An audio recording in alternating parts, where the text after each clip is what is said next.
২০ বছর পর রাষ্ট্রের নিয়ন্ত্রণে এলো চট্টগ্রামের জঙ্গল সলিমপুর। সীতাকুণ্ডের জঙ্গলে এক দুর্ভেদ্য দুর্গ বানিয়ে কথিত সমান্তরাল শাসন চালাত শীর্ষ সন্ত্রাসীরা। অবশেষে সেই আস্তানা গুঁড়িয়ে দিতে শুরু হয়েছে ইতিহাসের সবচেয়ে বড় যৌথ অভিযান। ৩,০০০-এরও বেশি আইন শৃঙ্খলা রক্ষাকারী বাহিনীর সদস্যদের এই অভিযানে উদ্ধার হয়েছে বিপুল অস্ত্র। তবে ধরা ছোঁয়ার বাইরে রয়ে গেছে শীর্ষ সন্ত্রাসীরা। বিস্তারিত জানাচ্ছেন মীর মোহাম্মদ আকরাম হোসেন। চট্টগ্রামের সীতাকুণ্ডের জঙ্গল সলিমপুরের দুর্গম পাহাড়। গত ২০ বছর ধরে যেখানে প্রশাসনের চেয়ে সন্ত্রাসীদের দাপটি ছিল বেশি, সিসিটিভি ক্যামেরা আর সশস্ত্র পাহারায় ঘেরা এই এলাকাটি পরিচিত ছিল অপরাধীদের অভয়ারণ্য হিসেবে।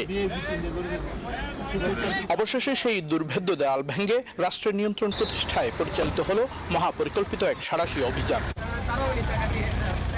চলতি বছরের জানুয়ারিতে এই এলাকাতেই মাদক কারবারিদের গুলিতে প্রাণ হারান র্যাব সাথের উপপরিচালক আব্দুল মোতালেব। জিম্মি করা হয় আরও ৩ সদস্যকে।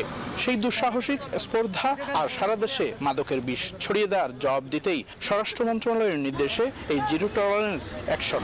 বাংলাদেশ পুলিশের একটি ক্যাম্প এবং র্যাপিড অ্যাকশন ব্যাটালিয়নের একটি ক্যাম্প, দুইটি ক্যাম্প এখানে চলমান থাকবে এবং আমরা পরবর্তী সময় যেহেতু আমাদের এখানে কার্যক্রম চলমান রাখতে পারি, এই জন্য আমি বিভাগীয় কমিশন মহোদয়কে অনুরোধ করেছি তিনি যেন আমাদের এখানকার যাতায়াতের ব্যবস্থা সহজতর করার জন্য প্রয়োজনীয় কার্যক্রম গ্রহণ করেন। প্রায় ৩,০০০ একর সরকারি জায়গায় গড়ে ওঠা এই জনপদে বাস করেন ২ লাখেরও বেশি মানুষ।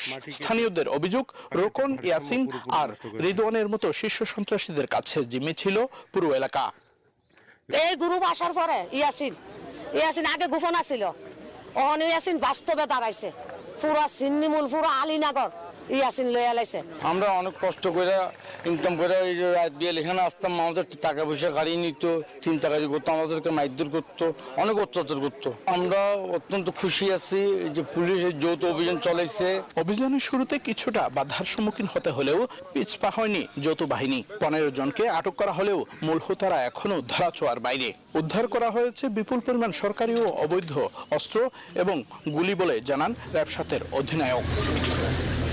আমরা বেশ কিছু আসামি ধরেছি এবং আমাদের র্যাবের 2টি টিম বেশ ভালো পরিমাণ অস্ত্র অ্যামুনিশন উদ্ধার করেছে। জঙ্গল সলিমপুরের সন্ত্রাসীদের দীর্ঘ ২ দশকের রাজত্ব বিলীন করে আইন শৃঙ্খলা বাহিনী নিজেদের রাজত্ব প্রতিষ্ঠা করেছে। আজ দেশের সর্ববৃহৎ অভিযান পরিচালনার মধ্য দিয়ে নিজেদের এই কর্তৃত্ব প্রতিষ্ঠা করে আইন শৃঙ্খলা রক্ষাকারী বাহিনী। আকরাম হোসাইন, নিউজ 24, জঙ্গল সলিমপুর, চট্টগ্রাম।